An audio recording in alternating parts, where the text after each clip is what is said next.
So some friends of mine and I were talking about different game systems and whatnot quite recently, and the subject at hand that came up the most actually was alignment versus non-alignment systems, and I would probably have to cast my vote, as it were, or say that I had a preference for game systems where you either didn't have to worry about alignment or that don't have an alignment kind of rule set. And for a few different reasons, actually. There are plenty of game systems out there. I've played a lot myself, as a matter of fact. And the three main game systems that come to mind that have an alignment rule set are Dungeons & Dragons in its many incarnations, Chainmail, 1st, 2nd, 3rd, 3.5, 4th edition, and of course Pathfinder now also. You also have the Palladium system and Earth Dawn. Now, if there are other game systems out there that have an alignment rule set, I do apologize because I've played a lot of games over the years. I've been gaming for a long time, and if I can't exactly recall any right now, then like I said, please forgive me. But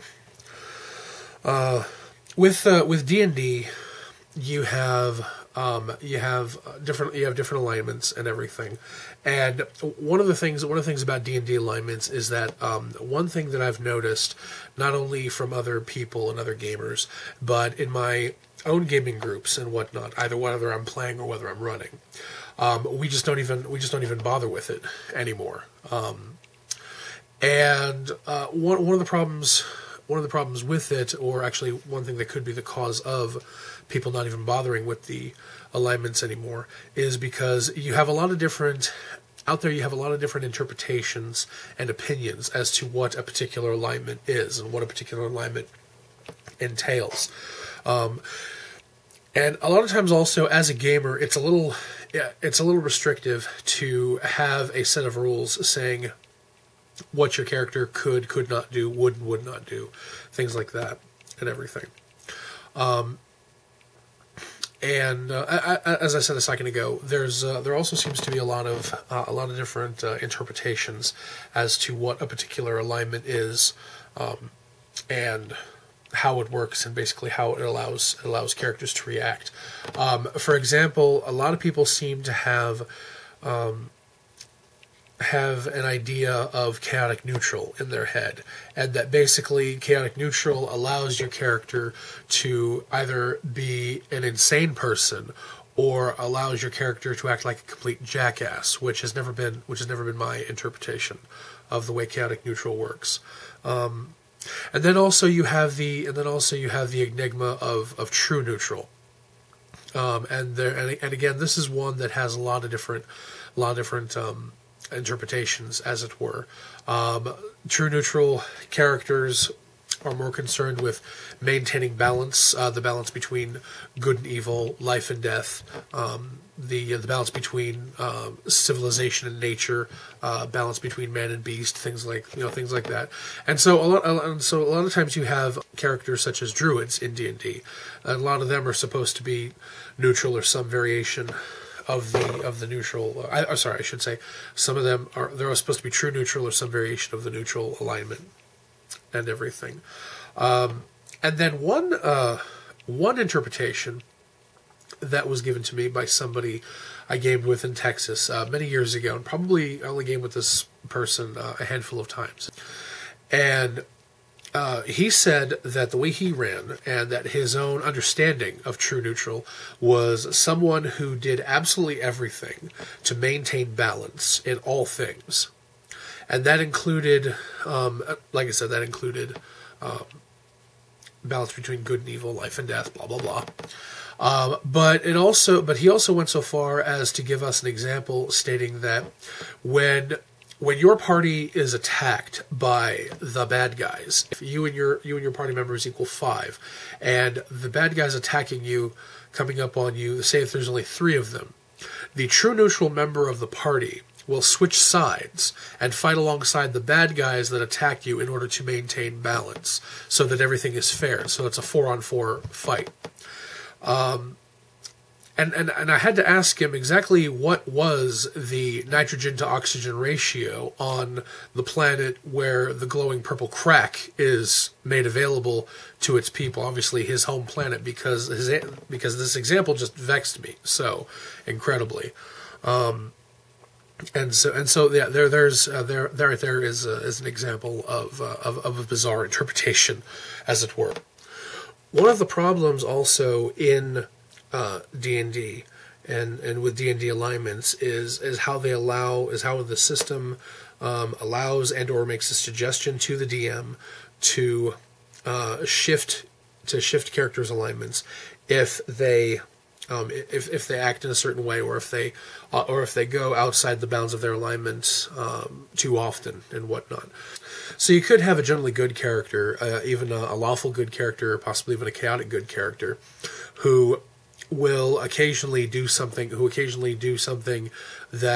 would be considered an evil act, and if they do it once, depending on the DM, of course, if they do it once, if they do it more than once, then they can suffer a shift. They can suffer a shift in alignment, and this is, me personally, I just find this kind of pointless for a few different reasons. One. Oftentimes, shifting your alignment is nothing more than erasing something on the character sheet and scribbling in something new in its place. On top of that, another thing that I've never seen in the rules is where it says that if a character acts a certain way or commits so many acts of villainy, evil acts and whatnot, then the GM can shift their alignment, can force them to shift their alignment to something else, like an evil alignment. One thing I've never seen in the D&D rules is if that you have an evil character whose alignment is evil and commits acts of goodness time and time again and never commits an evil act per se, then it doesn't say that you can shift their alignment to one of good, like shift them to chaotic good, shift them to chaotic good, neutral good, whatever, and everything. So right there, it seemed like maybe the rules are slightly inconsistent. When I was about 9 or 10 years old is when I first got into Palladium games. Games from the Palladium system and everything. And Palladium came along and kind of answered the whole neutral alignment enigma, or answered the whole neutral alignment question, stating that characters couldn't be truly neutral. They could be good, selfish, or evil, and thus the Palladium alignments are lined out that way. You have those three categories of alignments, and inside each one you have varying degrees of each of those base alignments. The problem with that also was that even in Palladium, while at the same time providing somewhat clear and concise strictures, guidelines for what your character could and could not do,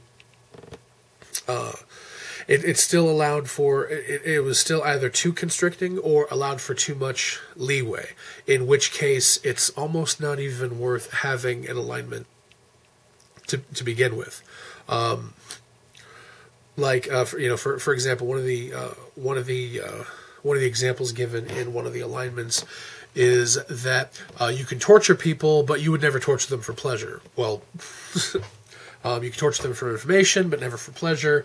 You could torture somebody for information or for pleasure, but never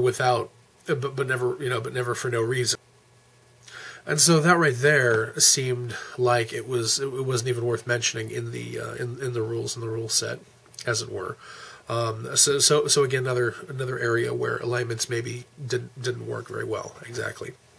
And then finally, the third game that I'm most familiar with that has something of an alignment system is Earth Dawn. Now, in Earth Dawn, 99% of characters are going to play adepts, and an adept is a member of a particular discipline. And your discipline is your character class, personal life philosophy, as well as something of an alignment, all rolled into one. Your discipline oftentimes dictates what your character can and cannot do, both physically and in some instances socially, and also provides some guidelines as to what sort of behavior and action is acceptable within the confines of your discipline, and what is not. In Earth Dawn also there's a source book, a really awesome source book called The Adept's Way, and it outlines each discipline in detail and talks at great length about what each character can and cannot do within the confines of a particular discipline and everything. And the best part about it is actually with a lot of Earth Dawn books, a lot of Earth Dawn source books, are actual passages or books that exist in character, such as exist in Barsive in the Great Library of Thrall or the Great Library of Thera, stuff like that, and everything. And so the characters actually have the opportunity to read these books in character, such as The Adept's Way and a couple other adventure journals and whatnot, things like that. So the characters can actually gain a better understanding, not only out of character but in character, as to what is required of them and what is expected of them as members of a certain discipline. But even there, but even in Earth Dawn, there's a great deal of leeway, and even in Earth Dawn, there's a way for characters to redeem themselves if they perform an act outside of their normal discipline mode. Beyond that, as I've stated, a lot of times in my own games and games where I'm playing with my current group, whenever we're playing a system that has an alignment rule set, we just simply don't bother with it, and it's mostly because you can make a character. You can have a character who's generally a good person, or you can make a character who's essentially maybe more of an anti-hero than one of the good guys. But for the most parts, with gaming and campaigns and whatnot, the player characters are meant to be the protagonists. The main characters of the story, the driving force behind the story, behind the campaign, if not the actual outright good guys and everything. And so as they go along in their adventures, making sure that good triumphs over evil and evil is punished and all that good stuff, the characters are still very much the culmination of all of their life experiences, much like real people. And so with non-alignment systems, it seems like you have the opportunity for a little bit more realism in the character, and perhaps if not in the actual role play that takes place, the casual byplay between characters, perhaps even between players. Everybody could essentially be, or at the very least, play a good character with little to no difficulty. But then the moment that something happens to that character, much as it is in real life, the moment something happens to someone to cause their view of the world to shift, or perhaps when those characters, or even real people, are put under a great deal of stress in extreme circumstances and whatnot, it could cause them to do something that is anywhere from just a little bit to monumentally out of character for them and everything. There are a lot of really good systems out there as well that don't have an alignment rules set based in the game itself.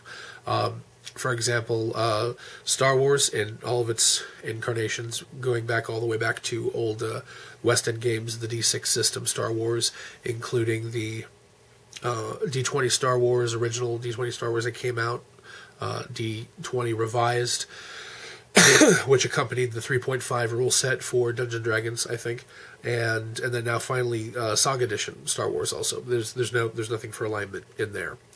Also, 7th Sea, again, one of my favorite games. 7th Sea and a lot of point-based game systems and whatnot, where you spend points to build your character, and then also you spend experience points or advancement points, whatever, in order to improve your character and everything. A lot of those tend to be a bit more freeform in not only the way play, but the way the character is built and the way the character advances and whatnot. So like you don't have character classes and whatnot and everything. And they allow for the characters to be a great deal more freeform in not only the way they're built, but also the way the characters are played. And so again, without the restrictions of an alignment or anything like that, I find those kind of characters to be slightly more realistic and everything, which is always enjoyable. And then also another point-based game system that I want to mention specifically is the White Wolf system. Now, in the White Wolf system, you do have nature and demeanor. And a lot of times what will happen is you have a particular quality assigned to those. In some cases, it's just nature instead of demeanor. And what it is demeanor is what you portrays, what your character portrays to other people, and nature is who the character truly is, what kind of archetype the character fits on the inside. And the nifty thing about that is that there's nothing saying that you can't do certain things. You can't act a certain way, or you wouldn't engage in certain activities. The benefits of nature and demeanor in the White Wolf system is that is more along the lines of, if you do this thing, say for example the survivor nature, the survivor archetype.